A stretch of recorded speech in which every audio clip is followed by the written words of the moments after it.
శాస్త్రీయమైన వేదప్రోక్తమైన ఋషిప్రోక్తమైన ఒక పెద్ద రహస్యాన్ని మీకు ఇప్పుడు చెప్తా. ఏకాదశి వ్రతం ఎందుకు కష్టం? మీ అబ్బాయికి ఉద్యోగం వస్తుంది, సత్యనారాయణ వ్రతం చేస్తాడు. మీ అమ్మాయికి పెళ్ళి అవుతుంది, వ్రతం చేస్తారు. నువ్వు చచ్చిపోయేటప్పుడు ఈశ్వరుడు గుర్తొస్తాడు. చచ్చిపోయేటప్పుడు ఎలా ఉంటుందో అలా ఊహించుకుని వ్రతం చేయి అంటే ఇప్పుడు వద్దులేండి తర్వాత చేస్తానంటే కదండి. ఏకాదశి వ్రతం నిజానికి అంతే. ఏకాదశి వ్రతం ఎందుకు చేయిస్తారో తెలుసా అండి? ఉపవాసం, అన్నం తినకూడదు. అన్నం తినకపోవడం కాదు, అన్నాన్ని పచనం చెయ్యడానికి కావలసిన సంభారములను స్పృశించి పచన ప్రయత్నమునందు నిమగ్నము కాకూడదు. అంటే ఏకాదశి నాడు ఉపవాసం ఉండి ద్వాదశి నాడు కాకరకాయ పులుసు పెట్టి వండుకుందామా వేపుడు చేసుకుందామా అని ఆలోచించకూడదు. ద్వాదశి పారణ కోసం ఏకాదశి నాడు కాయగూరలు తరుక్కోకూడదు. ద్వాదశి నాటికి పనికొస్తుందని ఇవాళ పప్పు నానపోయకూడదు.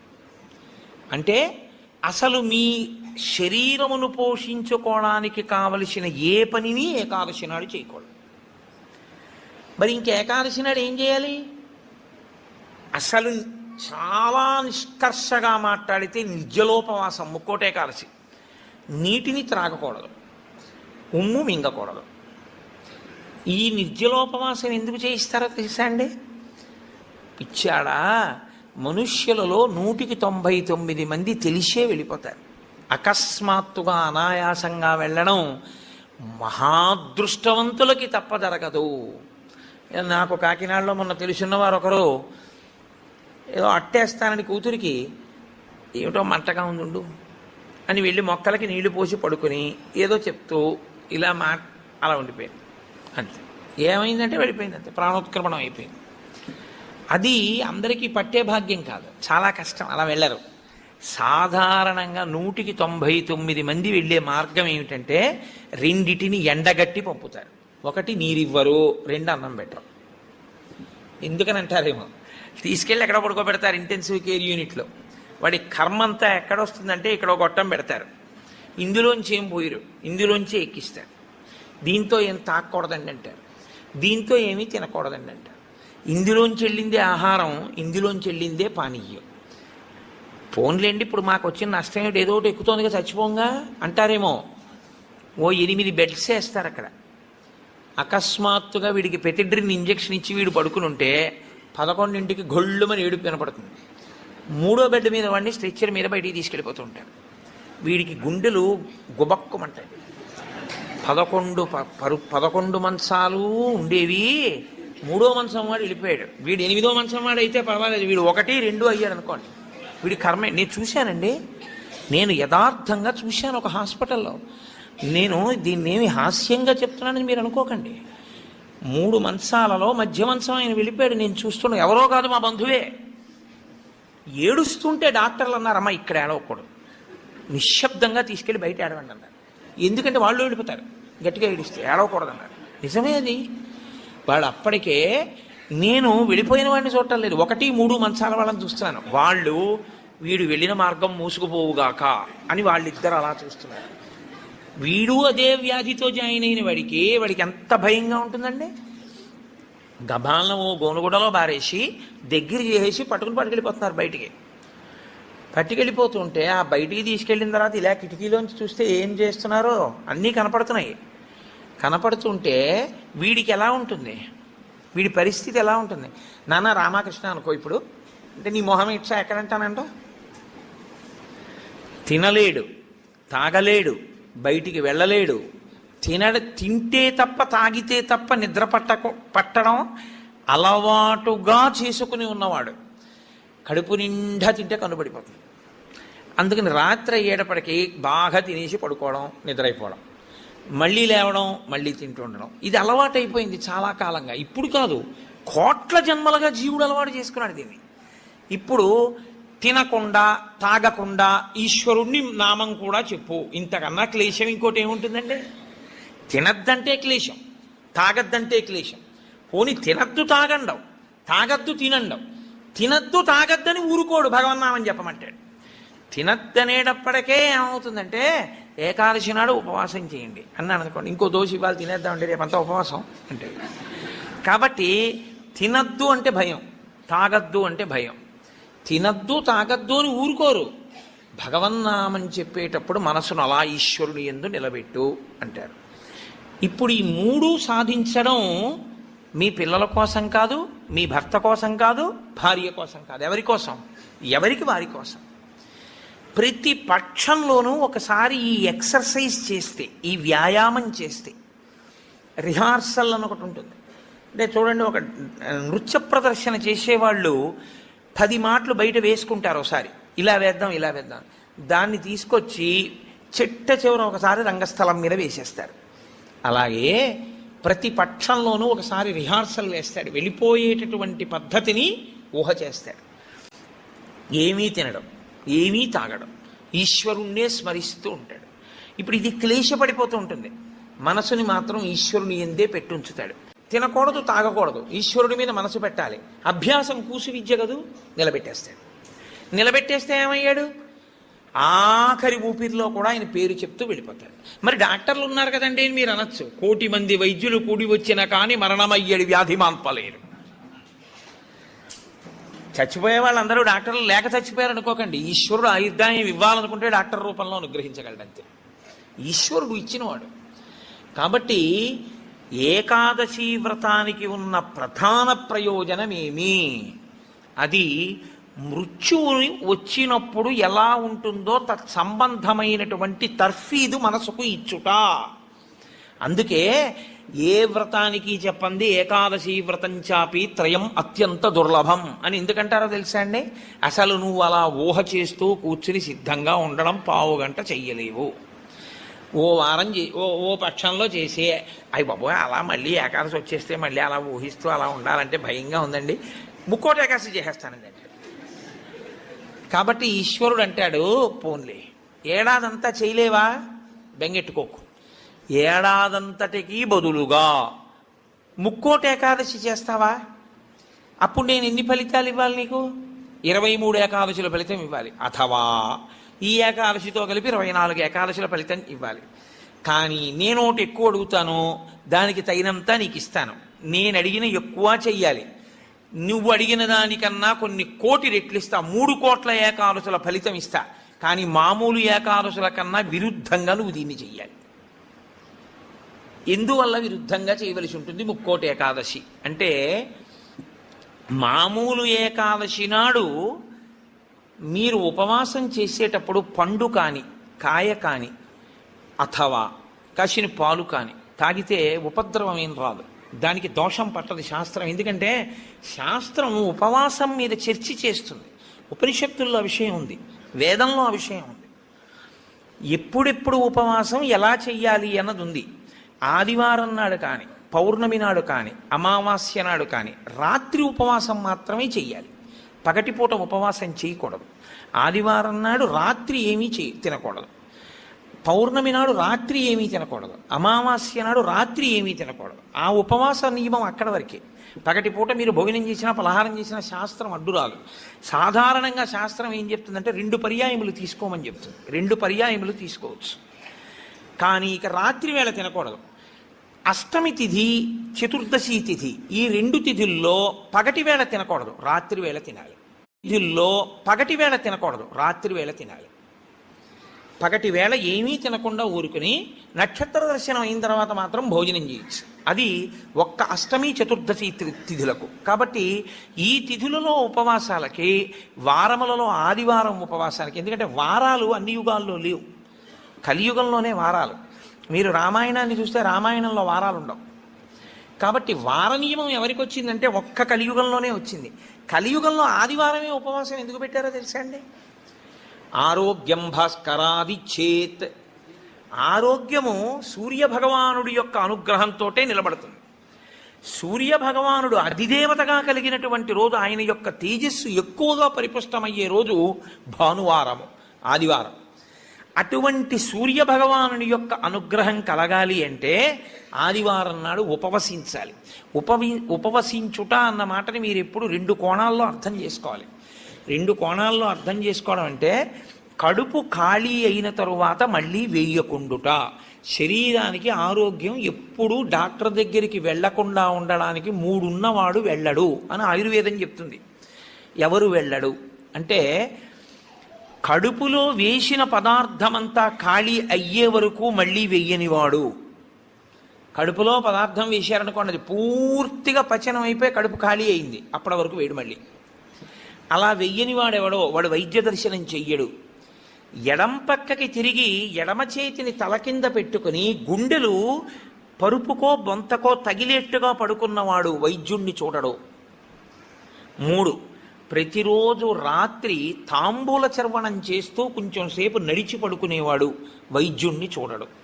ఈ 3 పూర్ణారోగ్యానికి ఆయుర్వేద శాస్త్రం విధించినటువంటి నియమాలు. అందుకని అలాగే పడుకోవాలి. అందుకే మీరు ఎప్పుడైనా మహాత్ములు పడుకోవడం చూస్తే ఎప్పుడు ఎడం పక్కకే పడుకుంటారు. కారణం ఏమిటంటే, ఎడం పక్క పడుకోవడం ఆరోగ్యాన్ని ఇచ్చేస్తుంది, వైటల్ ఆర్గాన్స్ అన్నింటినీ సేఫ్ గార్డ్ చేస్తుంది. నేను ఒకసారి డాక్టర్ని అడిగి, అది ఏమిటంటే అలా ఉంది ఆయుర్వేదంలోని. ఇది నిజమేనండి, అలాగే పడుకోవాలన్నారు. అంతేనండి, మేమైనా అలాగే చెప్తాం, ఎడం పక్కకి తిరిగి పడుకుంటే చాలా మంచిది కోటేశ్వరరావు అన్నాడు. కాబట్టి నేను పురాణాల్లో ఉన్న ఎన్నో విషయాలు డాక్టర్లను అడుగుతుంటే వాళ్ళు నిజమేనండి ఇవన్నీ అంటుంటారు. నేను శరత్కాలంలో అమ్మవారి పూజ ఎందుకు చేస్తారు అన్నదాని గురించి దేవీ భాగవతంలో ఉన్న విషయాలని కొన్నింటిని ఒకసారి డాక్టర్ గారిని అడిగితే ఆయన నాకు తెల్లబోయే రహస్యాలు చెప్పాడు. మీరు చెప్పినవే హ్యూమన్ ఎనాటమీలోకి మార్చి చెప్తే మాకేం చెప్తారంటే, చలికాలంలో తమంత తాముగా నాడులన్నీ కూడా సన్నబడిపోతాయి. చలిగాలికి కొవ్వు చిన్న చిన్న చిన్న చిన్న చిన్న చిన్న గింజల్లా ఉండి పరిగెడుతుంటుంది రక్తంలో. ఎప్పుడైతే నాడులు ఇలా రక్తనాళాలు సంకోచించాయో అది వెళ్ళి ఆగుతుంది. వెనక నుంచి వస్తున్నది వచ్చి దాన్ని తగులుకుని ఆగుతుంది. గసగసాలు ఒకదాన్నొకటి తగులుకున్నట్టుగా తగులుకుని ముద్ద కట్టి ఆగుతుంది. రక్త ప్రవాహం ఆగిపోయి స్ట్రోక్స్ వస్తాయి. చలికాలంలో స్ట్రోక్స్ వస్తాయి కాబట్టి అలా రాకుండా ఉండడానికి దేవీ నవరాత్రులు చేయిస్తారు. దేవీ నవరాత్రుల్లో మృత్యుదంస్ట్ర బయటికి వస్తుందని చెప్పడానికి కారణం అది అని నేను ఒకసారి దేవీ భాగవతం శ్లోకాలు మా ఇంటికి వచ్చిన డాక్టర్ గారికి చూపిస్తే, యథార్థంగా మాకు వైద్యం చెప్పినప్పుడు దీన్ని ఇంగ్లీష్లో ఇలా చెప్పారండి, దాన్ని ఆ రోజు ఋషులు ఇలా చెప్పారన్నమాట అని ఆయన తెల్లబోయాడు.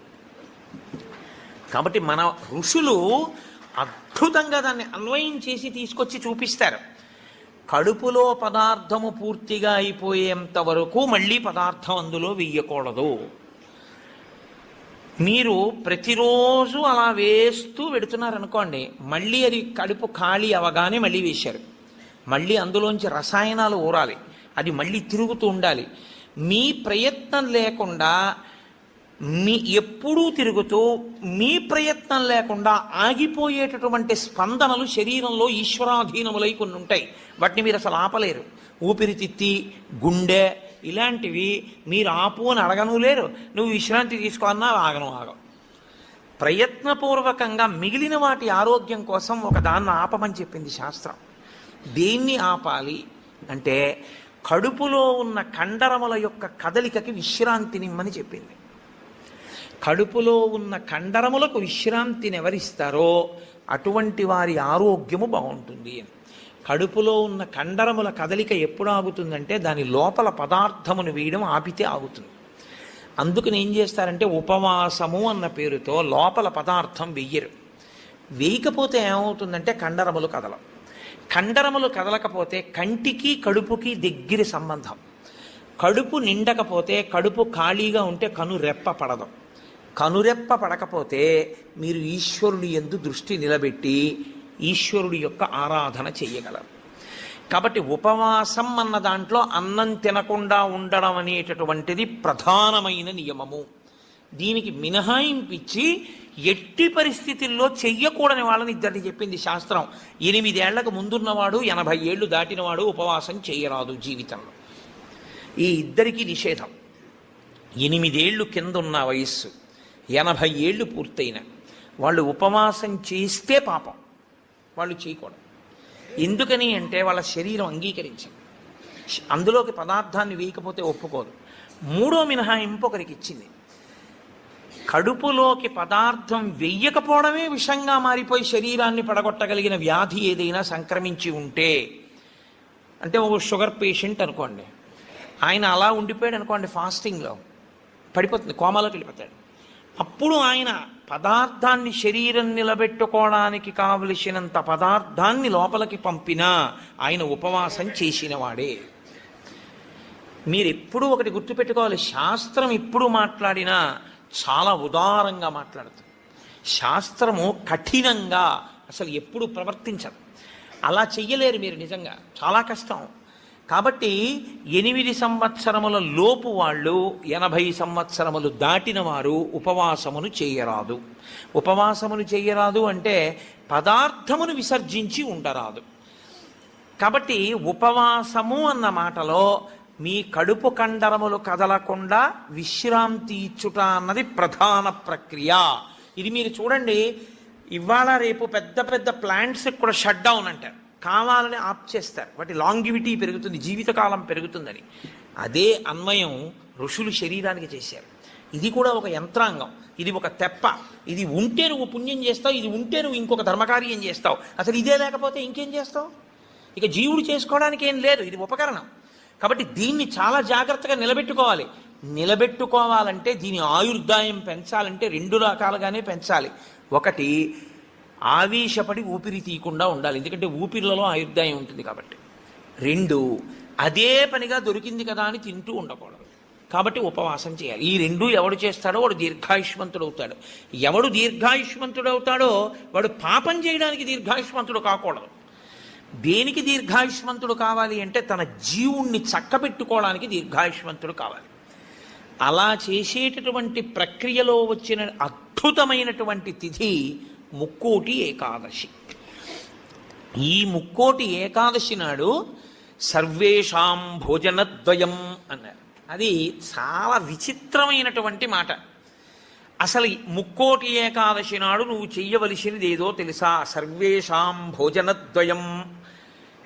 ఈ శ్లోకం చాలా చమత్కారమైనటువంటి శ్లోకము. అందరూ కూడా భోజనద్వయం, 2 మాటలు భోజనం చేయండి. అదేమిటండి, సర్వేషాం భోజనద్వయం అయితే ఉపవాసం ఎక్కడుంది అందులో?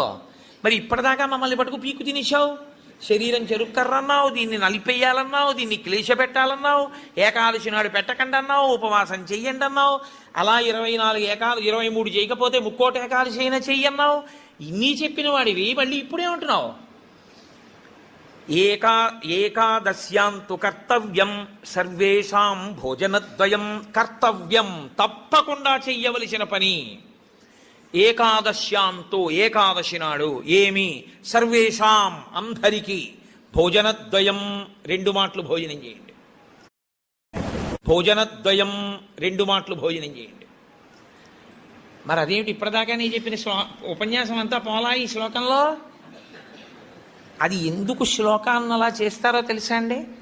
పెద్దలు, ఋషులు, మహాత్ములు చాలా అద్భుతమైన ప్రక్రియ చూపిస్తారు. నీకు ఆ అనుమానం బాగా రావాలనే శ్లోకాల రచన చేస్తారు. అప్పుడు నువ్వు సంతోషం ఏమిటంటే నీకు కష్టపడకుండా నీకు కన్సెషన్ ఇచ్చేసినట్లు కనపడితే దాన్ని కన్ఫర్మ్ చేసేసుకోవడానికి తాపత్రయపడిపోతుంది. సుఖపెట్టడానికి ఏదైనా ఛాన్స్ ఇచ్చామనుకోండి, అబ్బా ప్రతి ఏకాదశికి నేను 8 ఏళ్లలోపు 80 ఏళ్ళు పైకి ప్రతి ఏకాదశి నాడు నువ్వు షుగర్ వ్యాధిగ్రస్తుడిని అయితే ఎంత బాగుండో అనిపిస్తుంది. ఎందుకంటే ఉపవాసం అక్కర్లేదు, ఏదో ఒకటి పడేయచ్చు లోపల. కానీ ఆ శ్లోకానికి అర్థం ఏంటంటే భోజన అంటే ఓ జనులారా, మీ అందరికీ కూడా భోజనద్వయం అంటే భోజనం 2 మాటలు చేయండి అని కాదు. భో అంటే ఓ జనులారా, ద్వయం 2, ఏకాదశ్యాంతు కర్తవ్యం సర్వేషాం. అందరికీ ఏకాదశి నాడు 2 నియమములు పాటించవలసినదే. ఏమిటో తెలుసా 2 నియమాలు? శుద్ధోపవాస ప్రథమ. శుద్ధోపవాసం, ముక్కోటి ఏకాదశి నాడు ప్రత్యేకించి శుద్ధోపవాసం. ద్వైతులు నిర్జలోపవాసం చేస్తారు. అసలు వాళ్ళు ఏకాదశి నాడు ద్వైత సంప్రదాయంలో ఉన్న వాళ్ళు, వాళ్ళ ఇంటికి మీరు వెళ్ళినా నీళ్ళు ఇవ్వరు. వాళ్ళు ఏకాదశి నాడు సత్యనారాయణ వ్రతం చేసుకోండి అంటే వాడు చేయరు. ఎందుకో తెలుసా అండి? ఈశ్వరుడికి నైవేద్యం పెట్టవలసి వస్తుంది. ఈశ్వరుడికి నైవేద్యం పెట్టద్దు వ్రతం చేస్తే, ఆయనకు కూడా పెట్టరు వాళ్ళు. ఆయనకి పెట్టడం కాదు, మీరు వాళ్ళ ఇంటికి వెడితే మీకు పండోకాయ కూడా చేతిలో పెట్టరు. ఏమనుకోకండి, మీరు ఏకాదశి నాడు వచ్చారు మేము ఇవ్వలేమంటారు. వాళ్ళు ఉమ్ము కూడా గుటక వెయ్యరు, మంచినీళ్లు కూడా తాగరు. మరి అలా రోహిణీ కార్తిలోనూ అప్పుడు ఎలా ఉంటారండి అని మనకు అనుమానం వస్తుంది. అలాగే ఉంటారు. ఇక్కడ కాదు, రాజస్థాన్ ఎడారిలో ఉంటారు. తెలుసా అండి? వాళ్ళకి ఈశ్వరుడి మీద ఉన్న నమ్మకం అటువంటిది. ఏకాదశి వ్రతం వాళ్ళకంత గట్టిది. ఒకసారి ద్వైత సంప్రదాయంలో చాలా సమున్నతమైన స్థితిని పొందినటువంటి వారు, చాలా లబ్ధ ప్రతిష్ఠులు, నేను పేరు ఎందుకు వాడాలి, బాగుండదు, వారి ఇంటికి వెళ్ళాను నేను, మా గోపాలకృష్ణ గారు, మేము. వెడితే ఆయన ఏకాదశి నాడు మేము వెళ్ళాం. వెడితే ఆయన అన్నారు, మీరు ఏమనుకోకండి, నేను మంచినీళ్ళు కూడా ఇవ్వను, ఎదురుగుండా మామిడి చెట్ల కాయలు ఉన్నాయి కానీ నేను ఇవ్వనని ఆ ఇంట్లో ఉన్న నౌకర్ని పిలిచి, నేను చూడకుండా 4 కాయలు కోసి వాళ్ళకి అన్నారు. తప్ప ఆయన కోసి ఆయన చేతితో ఇవ్వాల. ఆయన పెట్టలేనివాడు కాడు, పెట్టుకోనివాడు కాడు, మహాత్ముడు, చాలా గొప్పవాడు, చాలా పెద్ద పదవి చేశాడు ఆయన. ఇప్పటికీ ఆంధ్రదేశంలో స్మరింపబడుతుంటాడు. ఎందుకో తెలుసా అండి? ఆ సంప్రదాయం అటువంటిది. వాళ్ళు ఏకాదశి నాడు శుద్ధోపవాసం, వాళ్ళు నిత్యలోపవాసం, నీటి గుటక కూడా వాళ్ళు వేయరు. కాబట్టి ముక్కోటి ఏకాదశి నాడు నువ్వు అలా చేస్తావా? 23 ఏకాదశులు మినహాయింపిస్తాను. శుద్ధోపవాస ప్రథమ అది చేసేస్తే అయితే ఏదో అలా మొత్తానికి నేను నానా కష్టాలు పడి ఏదో అశుద్ధోపవాసం చేసేస్తానండి, 303 కోట్ల ఏకాదశుల ఫలితం వచ్చేస్తుంది కదా అంటారేమో. సత్కథా శ్రవణం తథాహ, కేవలం తినకుండా కూర్చుంటే ఫలితం ఇవ్వరు. సత్కథా శ్రవణం, మీరు ఏదో భగవత్ సంబంధమైన విషయాన్ని వింటూ ఉండాలి 12 ఘడియలు వచ్చేవారు. ఏకాదశి తిథి పరివ్యాప్తమై ఉన్నంతసేపు తినకుండా ఉండడం ఎంత ప్రధానమో 12 ఘడియలు రాగానే తినేయడం అంత ప్రధానం. ధర్మం మారిపోతుంది అంతే. అందుకే అన్ని రోజుల కన్నా చాలా తొందరగా చద్దన్నం వండుకున్నట్టుగా తెల్లవారుజామున లేచి వంట చేసుకుని తినేసేది ఎప్పుడో తెలుసా అండి? 12 తినాడు తింటారు. 12 పారణ మధ్యాహ్నం చేయకూడదు, 12 తిథి ప్రవేశించగానే చెయ్యాలి. అందుకే ఏకాదశి వ్రతం చేసిన వాడికి శ్రీ మహావిష్ణువే అందేశారు. అంబరీషుడికి దొరకలా? అంబరీషోపాఖ్యానం ఏకాదశి వ్రతం కాదు. 12 ఘడియలు రాగానే నేను పారణ చెయ్యాలంటే కదా, దుర్వాస మహర్షి రాకపోతే నీళ్లు పుచ్చేసుకో, ఫోన్లేవయా మధ్యాహ్నం ఉండదా, 12 సాయంకాలం ఉండదా, ఎప్పుడొస్తే అప్పుడే తింటానని కూర్చున్నాడా? 12 ఘడియలు వచ్చేస్తున్నాయి, మరి ఏం చేయను అంటే పోనీ భోజనం చేయకపోతే నీళ్లు తాగే అన్నారు. నీళ్లు తాగేస్తే కదా ఆయనకు పాపం వచ్చింది. కాబట్టి ఏకాదశి వ్రతం నాడు ఉపవాసం ఎంత ముఖ్యమో 12 తిథి ప్రవేశించగానే 12 ఘడియ తగలగానే అన్నం తినేయడం అంత ముఖ్యం. అన్నం తినేయడం అంత ముఖ్యం అంటే చొక్కా వేసుకుని డైనింగ్ టేబుల్ మీద తినేస్తే ఏకాదశి వ్రతాన్ని కొక్కెత్తుకుపోతుంది. అన్నం ఎలా తినాలో అలాగే తినాలి. పైన చొక్కా బనీను లేకుండా శ్రద్ధాళువు అయి తినాలి. నువ్వు ఏకాదశి ఉపవాసం చేసి 12 నాడు ఇంకోళ్ళ ఇంట్లో హస్తోదకం పుచ్చుకున్నావు అనుకో, నీ ఏకాదశి వ్రతం పనికిరాదు. అది ఏ నిత్యము చెరించేటటువంటి వారు అటువంటి వారికి పనికొస్తుంది, లేదా ఏదో మహత్తరమైన ప్రయోజనం కోసం తప్పక బయట ఉండవలసి వస్తే వేరు. తప్ప అసలు ఉపవాసం చేసిన వాడు తనింట తాను తినాలి. ఎందుకో తెలుసా అండి? మరి మీ ఇంట్లో ఈశ్వరుడికి తులసిదళం వేశావా? మీ ఇంట్లో ఈశ్వరుడికి మహానైవేద్యం పెట్టావా? ఆయన ఉపవాసం లేడక్కడ. ఆయనకి ఏది నైవేద్యం ఏది? నేను మా ఇంటికి తాళం వేసేసి ఇక్కడికి వచ్చి నేను ఇక్కడ ఉపవాసం ఏమిటి? నేను ఇక్కడ ఉపవాసం చేశాను, బాగుంది, 12 నాడు మహానైవేద్యం ఎవరికి పెట్టను? నా సింహాసనంలో స్వామి ఉన్నారా? నా సింహాసనంలో స్వామికి అర్చన ఉండాలా? ఆయనకి నేను హస్తయోహ అర్ఘ్యం సమర్పయామి, పాదయోహ పాద్యం సమర్పయామి అని మహానైవేద్యం పెట్టానని నేను తినాలి. నేను ఎవరికి పెట్టను? నా భార్య ఏం పచనం చేసింది, ఎక్కడ వండింది? అందుకే పెద్ద పెద్ద నైమిత్తిక తిథులలో అసలు ఇల్లు విడిచిపెట్టి వెళ్ళకూడదు. వెడితే ఏమవుతుందంటే అసలు తను చేయడానికి అవకాశాన్ని కోల్పోతాడు. మరి నువ్వెందుకు వచ్చావు గుంటూరు అనొచ్చు. ఇంతకన్నా గొప్ప విషయం ఏదో చెయ్యవలసిన అవసరం ఒకటి ఉంది. ఈ సంవత్సరం నేను వదిలిపెట్టినా నేను అలా వెళ్ళడం వల్ల ఒక పెద్ద ప్రయోజనం ఒకటి జరగాలి అని నేను అనుకున్నప్పుడు నేను స్వామికి నమస్కారం చేసి బయలుదేరిపోతానంతే. అప్పుడు అదొక త్యాగం. నేను దాన్ని విడిచిపెట్టేసుకోవడమే త్యాగం అంతే. అందుకే ఏకాదశి వ్రతం అంటే ఏకాదశి వస్తోంది కదండి నేను బయటికి ఎలా వస్తానని అడగాలి నువ్వు. అంతేగాని ఏకాదశి వస్తుంటే నువ్వు బయటికి వెళ్ళిపోతే వ్రతం ఎలా చేస్తావు? కాబట్టి గుంటూరు వచ్చి ఉపవాసం చేయొచ్చా? చేయకూడదు. కాకినాడలో ఉండి ఉపవాసం చేయాలి. కాబట్టి ముక్కోటి ఏకాదశి చెయ్యడం అంటే శుద్ధోపవాస ప్రథమ నిర్జలోపవాసమే. అంతకన్నా మరి నేను మినహాయింపులు ఇచ్చి చెప్పడం నా వల్ల కాదు. కానీ శాస్త్రం ఒక్కరి విషయంలో మినహాయింపు ఇచ్చింది. శరీర కష్టం చేసుకుని బ్రతికేవాణ్ణి మాత్రం ఉపవాసం చెయ్యమని నిర్బంధించవద్దు. వాడు పడిపోతాడు స్పృహ తప్పి, నీళ్ళు తాగకపోతే. కానీ అవకాశం ఉన్నవాళ్ళు మాత్రం తప్పకుండా చెయ్యవలసినదే, అంతకన్నా మార్గము లేదు. కాబట్టి శుద్ధోపవాస ప్రథమ, నిర్జలోపవాసమే చెయ్యాలి యథార్థమునకు. మంచినీటి చుక్క కూడా ఇక ఏకాదశి తిథి నాడు పుచ్చుకోకూడదు. ద్వాదశి వచ్చింది, ఇక నువ్వు ఉపవాసం ఉండకూడదు. ద్వాదశి తిథి యందు ఉండగా, తిథి యందు పరివ్యాప్తమై ఉండగా నువ్వు ఉపవసించి ఉండకూడదు. మళ్ళీ వ్యతిరేక ఫలితం వస్తుంది. ద్వాదశి తిథి ప్రవేశించేసింది, ఇక నువ్వు పాలన చేసేయాలంతే. ఎలా పాలన చేయాలో తెలుసా అండి? ద్వాదశి తిథి ప్రవేశించేటప్పటికి నువ్వు పరిశేచనం చేసేయాలంతే. ద్వాదశి ఉదయం 6:30కు వచ్చిందనుకోండి, మీరు 6:30 లోపల మీ భార్య గారు మీరు సంధ్యావందనం అనుష్ఠానం పూర్తి చేసే లోపల ఆవిడ మహానైవేద్యం సిద్ధం చేసి తీసుకొచ్చి ఇచ్చేయాలి. మీరు నైవేద్యం పెట్టేసి ఆ రోజు 6:30కి భోజనం చేసేయాలి. నాకు సహించదండి అనకూడదు, చేసేయడమే. ఏకాదశి వ్రతమునందు ద్వాదశి కలిసిపోయి ఉంటుంది. నేను చెప్పింది అబద్ధం అయితే అంబరీషోపాఖ్యానం అబద్ధమే, అంబరీషోపాఖ్యానం అబద్ధం అయితే వ్యాసుడే అబద్ధం. కాబట్టి నేను చెప్పింది నిజం. ఏకాదశి వ్రతం అంటే అంతే, అలాగే చేస్తారు. ఇలా కానీ చెయ్యగలిగితే ముక్కోటి ఏకాదశి నాడు నీకు నేను 3 కోట్ల ఏకాదశులు చేసిన ఫలితాన్ని నీ ఖాతాలో వేసేస్తాను. ఎందుకో తెలుసా? 1 శరీరమును క్లేశపెట్టావు, 2 మనసును ఏకాగ్రతతో నిలబెట్టావు. కాబట్టి ఏం చేయాలంటే మార్చి మార్చి మార్చి మార్చి మార్చి మార్చి భగవత్కథ యందు కూర్చోవాలి. మరి ఇక దేనికి లేవాలి? శరీర శోధన చేయడానికి, మూత్ర విసర్జన చేయడానికి లోపలికి వెళ్ళిన నీళ్లు లేవు, మల విసర్జన చేయడానికి లోపల వేసిన పదార్థం లేదు, ఇంకెందుకు లేవడం? కాబట్టి లేవక్కర్లేదు. కాబట్టి ఏకాదశి రాగానే కూర్చుంటే ద్వాదశి వచ్చాక లే.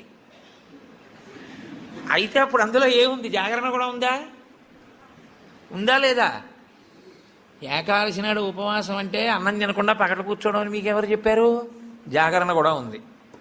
అందుకే ముక్కోటి ఏకాదశి నియమాలు అన్వయమయ్యేది మళ్ళీ 3 తిథులకు అన్వయం అవుతాయి. 1 మహాశివరాత్రి, 2 గోకులాష్టమి, 3 శ్రీరామనవమి. ముక్కోటి ఏకాదశి నాడు ఏ నియమాలు పాటిస్తారో అవే నియమాలు ఆ 3 తిథుల్లో పాటించాలి. ఈ 3 తిథులలో కూడా మీరు రాత్రి నిద్రపోకూడదు, పగల ఏమీ తినకూడదు. అందుకే చూడండి, మహాశివరాత్రి నాడు నేను పరిచయం చేయడానికి మీకు ఆ తిథి బాగుంటుంది.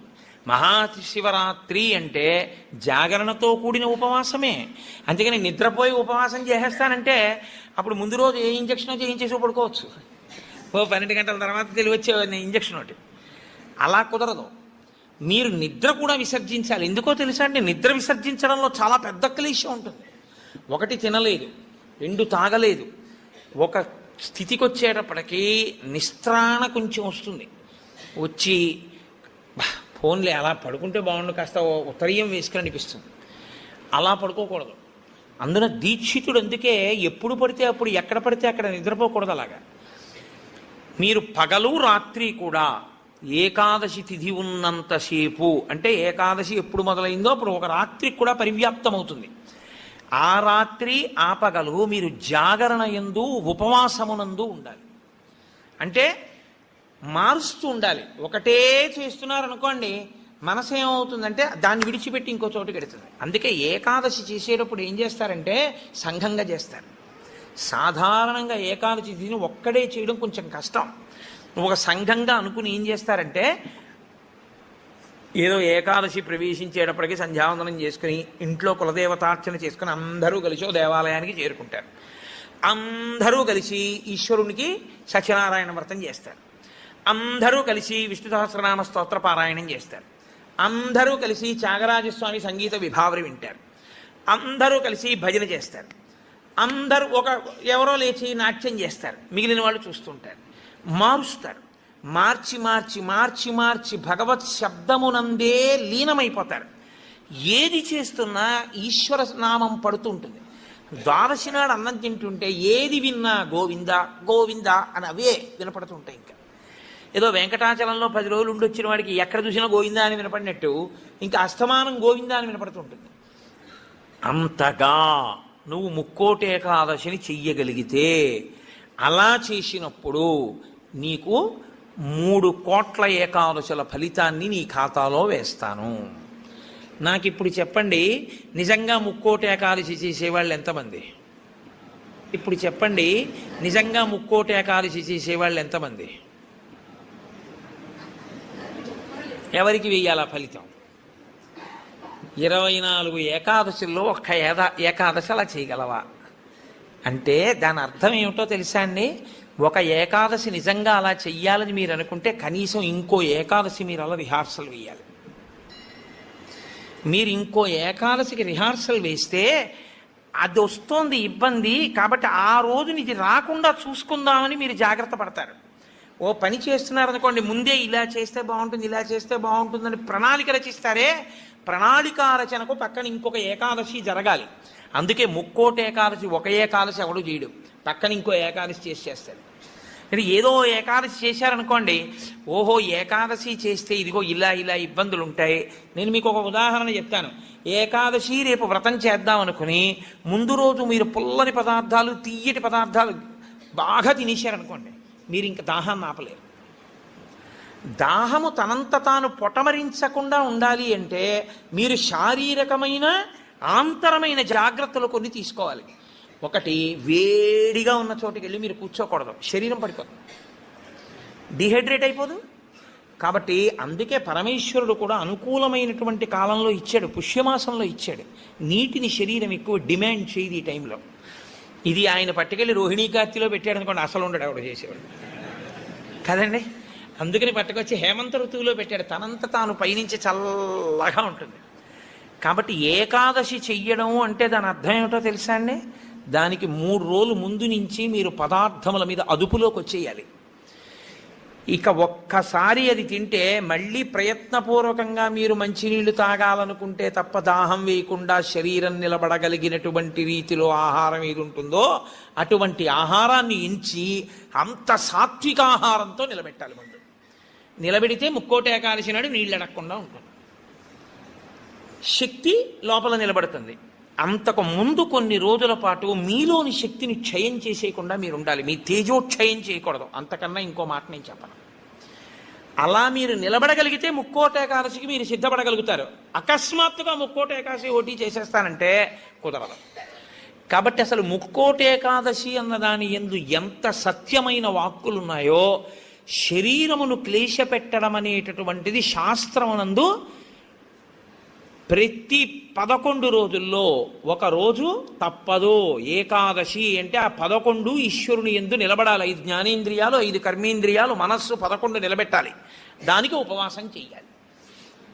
అథవా ముక్కోటి ఏకాదశి నాడు చెయ్యగలిగినటువంటి ఈ పరిస్థితులన్నింటినీ మీరు సమన్వయం చేసుకున్నా, శరీరాన్ని నిలబెట్టినా, మీ మనసుని తీసుకెళ్లి ఈశ్వరుడి దగ్గర పెట్టడం మాత్రం అంత తేలికైన విషయం కాదు. కాబట్టి నేను మిమ్మల్ని అందరినీ నిరుత్సాహపరుస్తున్నాను అని మీరు అనుకోవద్దు. మీరు ఎప్పుడూ ఒక్క విషయం గుర్తుపెట్టుకోండి, మీరు ఏం చేశారు అన్నదాన్ని బట్టి 100% సిలబస్ బట్టి మార్కులు ఈశ్వరుడు వేయడు. మీ ప్రయత్నాన్ని చూసి హర్షించి వేసేస్తాడు ఆయన. అసలు మీరు సంకల్పం ఒకటి చేశారనుకోండి, వచ్చే సంవత్సరం ముక్కోటి ఏకాదశి మనం ఎలా చేసుకుందాం అని ఓ 10 మంది పెద్దలు కూర్చుని వచ్చే ఏడాది మన దేవాలయంలో ముక్కోటి ఏకాదశి చేద్దాం, వచ్చే ఏడాది ముక్కోటి ఏకాదశి చేయడానికి నిజంగా అలా శరీరంలో పదార్థం వెయ్యకపోయినా నిలబడగలిగిన శరీరాలు ఇన్నున్నాయి. ఇందులో ఎంతమంది ఆ దారుఢ్యం ఉన్నవాళ్ళు ఉన్నారు? వాళ్ళని సప్తమి తిథి నుంచే మనం ఎలా సిద్ధం చేద్దాం. వాళ్ళని సిద్ధం చేసి ముక్కోటి ఏకాదశి నాడు ఎంతసేపు ఉండగలిగితే అంతసేపు ఉంటాడు. ఇక తప్పలేదు, 4 నీళ్లు గుటకలు వేయవలసి ఉంటుంది. నన్ను నమ్మండి, మీ ఉపవాసం పాడవాలి. అది పుచ్చుకోకపోతే శరీరం పడిపోతుంది. ఇప్పుడు ధర్మం ఏమైపోతుందో తెలుసా అండి? ఆమరణ నిరాహార దీక్ష శాస్త్రమునందు అత్యంత మహాపాపము. మీ శరీరం పడిపోయే వరకు మీరు మీ ఏమీ తినను, ఏమీ తాగదు అని భీష్మిస్తే ఆ వ్రతఫలం ఇవ్వరు, పిశాచత్వం ఇస్తారు. అన్నం తినకుండా, నీళ్లు పుచ్చుకోకుండా ఎవడైనా శరీరాన్ని పడగొడితే వాడి జీవుణ్ణి పిశాచంలోకి ప్రవేశపెడతారు. అందుకని ఇప్పుడు మీ ప్రయత్నం మీరు చేశారు, ఇక శరీరం పడిపోతుంది, తప్పదు, నీళ్లు పుచ్చుకోవాలి. ఇప్పుడు మీరు ఎంత నీరు తాగితే శరీరం నిలబడుతుందో అన్ని నీళ్లు తాగారు, అది ఉపవాసంలో అంతర్భాగం అయిపోతుంది. ఇప్పుడు ఒక్క అరటిపండు లోపల వేయకపోతే శరీరం నిలబడదు. ఓ అరటిపండు లోపల పడేశారు, మీకు ఉపవాసమునకు భంగము రాదు. కాబట్టి గురుముఖత చాలా జాగ్రత్తగా శాస్త్రము చెప్పిన నియమములను బాగా విని అసలు దాని మీద తర్ఫీదు ఏడాది మొదలుపెట్టారనుకోండి, మీరు చాలా తక్కువ మందితో మేము ఇలా చేస్తాం అన్న సంకల్పం ఒకటి. రెండు, అన్నిటికన్నా ప్రధానంగా దృష్టిలో పెట్టుకుని చెయ్యవలసింది ఏమిటో తెలుసా అండి?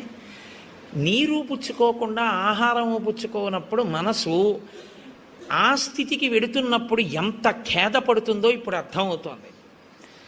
ఇప్పుడు మనసు నిలబెట్టడం అనేది ఎంత కష్టమో తర్ఫీదు చేస్తానంటూ నిలబెడుతున్నాడు అనుకోండి, వాడు ఆఖరికి ఈశ్వరుని ఎందుకు కలిసిపోతాడు ఆ ఒక్క ప్రయత్నంతో. వాడికి మనసు లొంగిపోతుంది అంతే. లొంగిపోయి ఈశ్వరనామమును ఎంత ఖేదంలోనైనా చెప్పడం వాడికి అలవాటు అవుతుంది. ఎంత ఖేదంలోనైనా చెప్పడం వాడికి అలవాటు అవుతుంది. దీనికి ముక్కోటి ఏకాదశి వచ్చింది. అయితే ముక్కోటి ఏకాదశి నాడు జరిగేటటువంటి క్రతువులలో ఒక భాగంగా ఉత్తరద్వార దర్శనము అని ఒకటి ఉంటుంది. ఇది మళ్ళీ సంప్రదాయంలో ఒక్క వైష్ణవ దేవాలయాల్లోనే. అసలు ఇంకా నేను పరమ సత్యం చెప్పవలసి వస్తే ఇది యథార్థమునకు ఒక్క శ్రీరంగ క్షేత్రమునకే సంబంధించింది. అందుకే ఉత్తరద్వారం తీయడం అన్నది ఒక్క శ్రీరంగ క్షేత్రానికే ఉంది. అసలు నిజానికి మిగిలిన క్షేత్రాల్లో ఉత్తరద్వారాలు తీయడాలనే మాటలు లేవు. కాలక్రమంలో ఏమైందంటే అందరూ శ్రీరంగ క్షేత్రానికి వెళ్ళి ఇన్ని కోట్ల మంది ఉత్తరద్వార ప్రవేశం చేయలేరు. కాబట్టి కొంతలో కొంత ఎక్కడ ఉన్న విష్ణు క్షేత్రాన్ని అక్కడే శ్రీరంగ క్షేత్రంగా భావన చేసి రంగనాథుణ్ణి స్మరిస్తూ ఉత్తరద్వారంలోంచి వెడతారు. ఉత్తరద్వారంలోంచి ఆ రోజున శ్రీ మహావిష్ణువు ఏమీ చెయ్యలేనివాడు, అన్ని విధాల ఇంకా అసలు నేను ఈశ్వర ఏమీ చెయ్యలేను, నువ్వే నాకు ఆధారం, నువ్వే నన్ను తీసుకుపో అన్నవాణ్ణి ఉత్తరద్వారం తెరిచి తనతో తీసుకుపోతాడు. ఉత్తరద్వారం తీస్తే మీరు ఎటువైపు పెడతారు? ఉత్తరానికి పెడతారు కదండి. ఉత్తరద్వారం ఎందుకు తీయడం? దక్షిణ ద్వారం తీయకూడదా, తూర్పు ద్వారం తీయకూడదా? తూర్పు మంచిది కదా, మరి ఉత్తరద్వారం ఎందుకు? అంటే మీరు యథార్థాన్ని గమనిస్తే ఉత్తరాన ఏముంటుందో తెలుసా అండి? హిమాలయాలు ఉంటాయి, ఉత్తరాన కైలాసం ఉంటుంది, ఉత్తరాన మృత్యుంజయుడు పరమేశ్వరుడు ఉంటాడు. ఉత్తర దిక్కుకి ప్రయాణం చెయ్యడం అంటే దక్షిణ దిక్కుకి ప్రయాణం ఆగిపోవడం. దక్షిణ దిక్కుకి ఏది ఎడుతుందంటే శ్మశానం ఉంటుంది దక్షిణ దిక్కున. ఎన్ని కోట్ల జన్మలెత్తినా ఆఖరికి శరీరం వెళ్ళిపోయేది అక్కడికి. ఎవడు ఈశ్వరుడితో పాటు ఉత్తినే ఉత్తరద్వారంలోంచి వెళ్ళడం కాదు, అసలు నిజంగా ఉత్తరద్వారంలోంచి వెళ్ళడం అంటే ఏమిటో తెలుసా అండి? ఈశ్వరుడి పల్లకి వెళ్ళి పల్లకి వెంట వీళ్ళు వెళ్ళాలి. అసలు శాస్త్రం అది. ఈశ్వరుడికి ఆ రోజున అర్చన చేసి పల్లకి పట్టుకుని పల్లకీని తీసుకెడతారు ఉత్తరద్వారంలోంచి, ఆయనతో వెళ్ళాలి. నువ్వు తినే ఉత్తరద్వారంలోంచి వెళితే నీకేం వస్తుంది? ఆయన వెళ్ళిన ఉత్తరద్వారంలోంచి వెళ్ళాలనుకోవాలి. అథవా అసలు నిజంగా వెళ్ళవలసింది ఏమిటంటే ఈశ్వరుడితో వెళ్ళాలి. కనీసంలో కనీసం నీ బాధ్యత ఏమిటి? ఉత్తరద్వారంలోంచి నువ్వు వెళ్ళాలనుకుంటే ఈశ్వరుడితో వెళ్ళేటప్పుడు ఎలా వెళ్ళాలో నువ్వు అలా వెళ్ళాలి. ఈశ్వరుడితో వెళ్ళేటప్పుడు వెళ్ళేవాడు ఎలా వెళ్ళాలి? వైదికంగా వెళ్ళాలి. పైన చొక్కా బనీను ఏమీ లేకుండా ఉత్తరీయాన్ని మాత్రమే కప్పుకొని పంచ గోచీ పోసి కట్టుకోకుండా వెళ్ళకూడదు. గోచీ పోసి కుర్చీళ్ళు పెట్టుకుని వెనక్కి దోపుకోకుండా వెడితే మహాపాపం. వేదం పటలపన్నం చెప్తోంది. కాబట్టి కుర్చీళ్ళు పెట్టి గోచీ పోసి వెనక దోపి అన్నీ విప్పి ఉత్తరీయం వేసుకుని ఎవరి సంప్రదాయానుసారం వారు తిలకధారణ చెయ్యాలి.